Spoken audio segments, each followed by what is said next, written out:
Hi. You and I are going through really stressful times. When we feel that life is troubling us, that life is posing threats and challenges that we do not know how to overcome, or we believe that we may not be able to overcome, we go through huge amount of stress. Human life has stress interwoven into it. In fact, a normal amount of stress is really quite good for us. It urges us forward. It gives us the stimulus to better ourselves, to better our environment. But when stress begins to overwhelm us, or when stress becomes almost chronic, where it, instead of fading, it continues to remain as strong or even accelerates, and this goes on for month after month after month, just as we are experiencing now, this kind of stress can become very, very harmful. It becomes harmful to our health, to our physical environment. That is the physical environment of our bodies. Our appetites begin to change. Sometimes we eat a lot and sometimes we just don't feel like eating. Sometimes we are able to maintain a healthy diet, and sometimes all we want to do is to eat what we know is unhealthy for us. Our bodies begin to change as well. Many have explained to me and described to me how their skin has taken on a pallor, how sometimes their hair has begun to fall. They complain of aches and pains where there is no real cause for the pain. All of this, whether it is shadow pain, whether it is skin eruptions, whether it is hair loss, all of this is due to the stress that we are facing. Emotionally and mentally, the stress is unbelievably high. Some homes are facing domestic violence. The very fact that everyone is living in a small, closed environment, day after day, week after week, and month after month, is beginning to tell on everyone, whether it is a child, the adult, or the senior adults in the home. Mental disorders and mental health problems have come up big time for so many people. What is the way out for these stressful situations? How can we help ourselves? And also, how can we help others? The important thing when we are dealing with stress is to find very, very easy and practical ways of dealing with stress. One of the ways is grounding. Yes, I know you might think that I'm talking about grounding as a meditation where your roots go into the ground.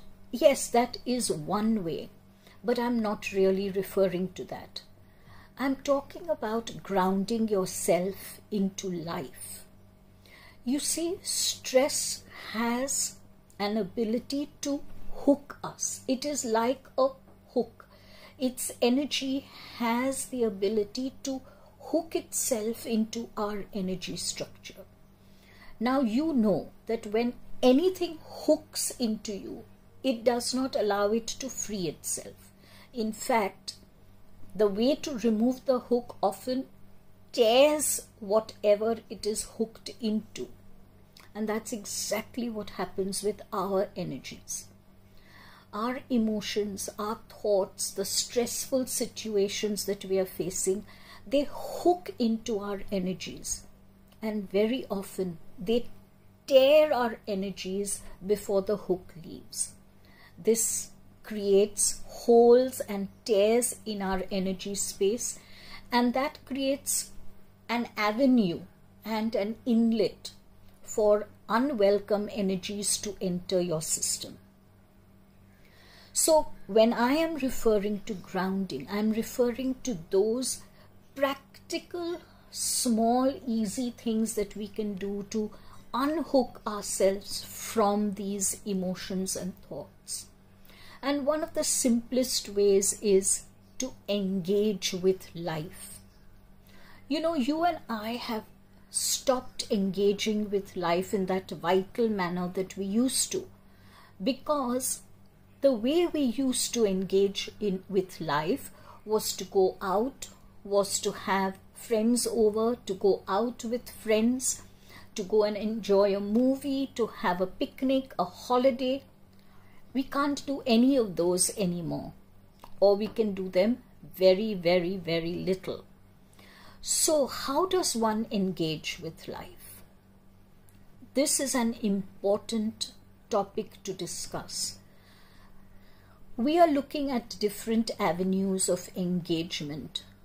With children, it shall be different. With adults, it shall be different. And with senior adults, it is different.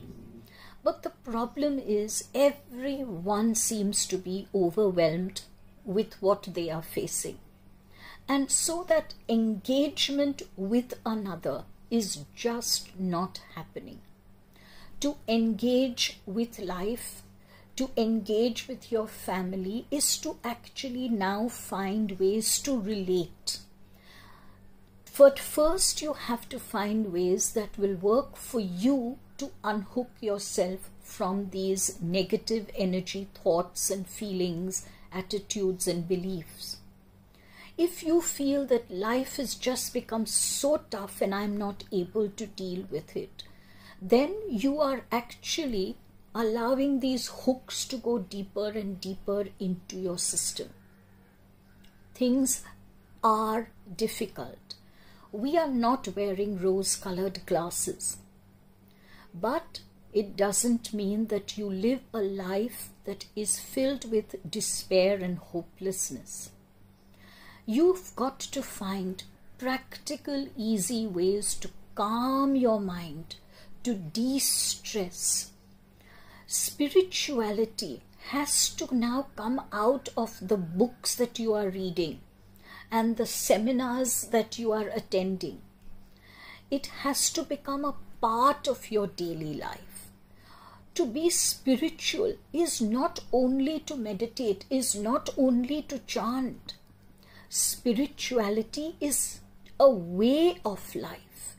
And if your life is filled with stress, then spirituality is not part of your life. We are now looking at times when practical spirituality is the need of the hour. Mindfulness is the need of the hour. Empathy and kindness is the need of the hour. We have to be empathetic and kind to ourselves. We've got to hold space for ourselves. We've got to hold space and allow ourselves to feel our emotions rather than escape from them. Now, how do we escape? There are some people who just mindlessly watch TV or Netflix or Hotstar or whatever it is that they watch for hours on end.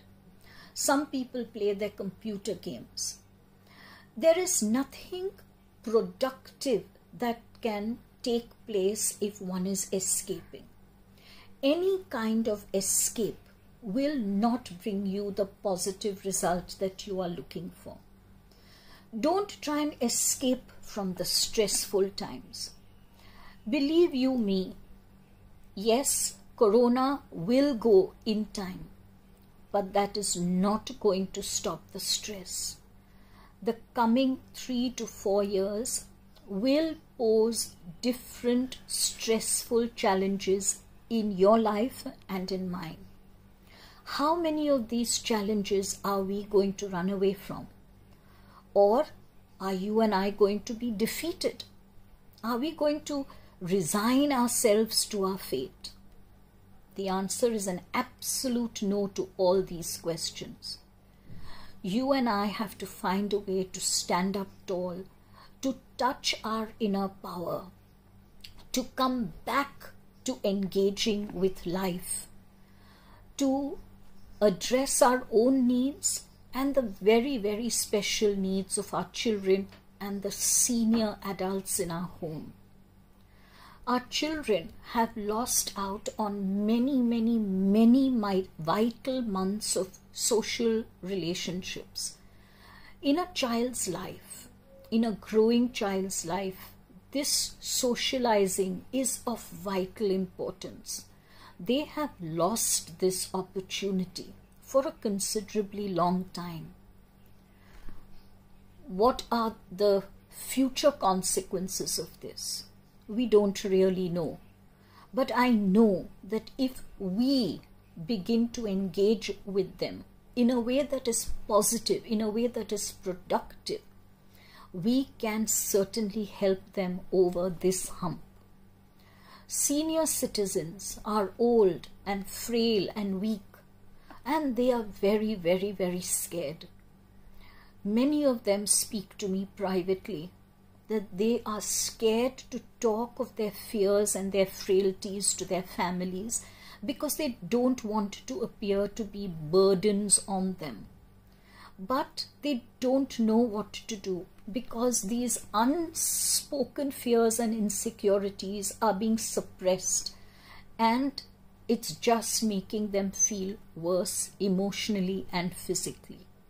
We have to address these stressful factors as well. I don't think I know anyone who has not gone through or faced the death of someone that they love dearly, whether it is a friend, whether it is a family member. Death has become almost like a constant companion, far more constant than it ever was. This situation and the hopelessness that it brings to us is evidence to the fact that at some deeper level, you and I need to re-look at this phenomenon called death. We need to redefine it. We need to understand what death really is. Yes, there is a lot of grief. Out of this grief, can we find a ray of hope? Can we touch that same love and that same togetherness? You know, friends, all of these questions, Rusbe, Bharucha and I are dealing with in depth in our 6-hour masterclass, which we have called You Are Not Alone. No, you are not alone.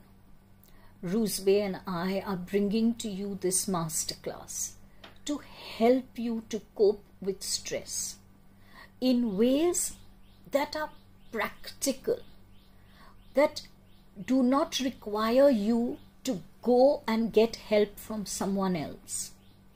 We are going to take you through. We are going to handhold you through. We are going to hold space for you as you walk through all of these stressful challenges that I have just spoken of. The masterclass takes place on June 19th and 20th. All of you know me, and thank you for that. Your support has been vital. And many of you know Rusbe. Of course, he's a prolific author where so many of his books have become bestsellers. He is known as the channel of Sai Baba, just as I am known as the channel of Jade Fire. And together, this masterclass has been put together by Sai Baba and Jade Fire.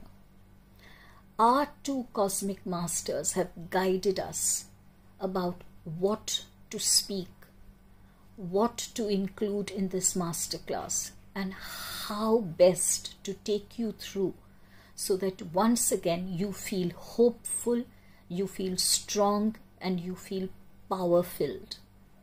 I urge you, join the masterclass immediately if you haven't done so already. This is one masterclass you definitely don't want to miss. It is the masterclass that is the need of the hour. See you on June 19th and 20th with Roozbeh Bharucha and myself. Big hug.